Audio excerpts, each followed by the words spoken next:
Одан заказ беру. Қазір бір зат сатып алайын деп жатырмын. Мысалы мен мына затты сатып аламын қазір. Бұл жерде неге мән беру керек? Бұл жерде қараңыздар, мына жерде мынандай белгі тұр. Жақсы деген сөз, бренд белгісі тұр. Мынандай белгі тұр. Барлығы жақсы деген сөз. Қорықпай мойындамай сата берсек болады осы товарды. Товардың ішіне кіреміз.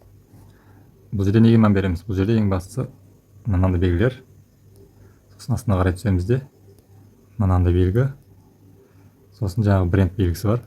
Сосын отзывқа қараймыз. Көрдіңіз ғой да? 100 мыңнан астық адам сатып алған. Мына жерде 3356 адам отзыв қалдырған. Отзывтың ішіне кіріп тексеріп көреміз бір рет. Мен тексеріп шықтым, барлығы жақсы. Сосын қазір тапсырыс береміз. Так, сатып алу дегенді басамыз. Мынаны. Қазір скидка болады екен бұл магазинде. Маған керегі бұл жерде 7 ваттығы. Мына жерде түстерін таңдауға болады. Маған қара түсі.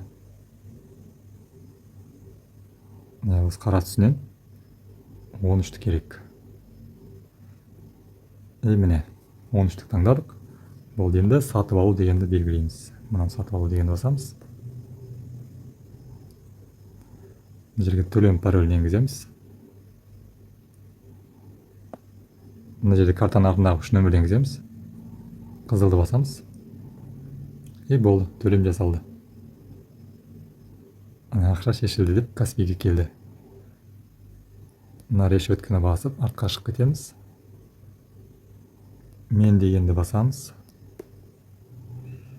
Мына жерде товарымыз тұр, сатып алдық. Ақшасы төленген товарлар. 24 сағаттың ішінде мына жерге ауысады ол сағатқа. Содан кейін КамАЗға ауысады. TikTokқа тіркелеміз, лайк басамыз, полицияны басамыз.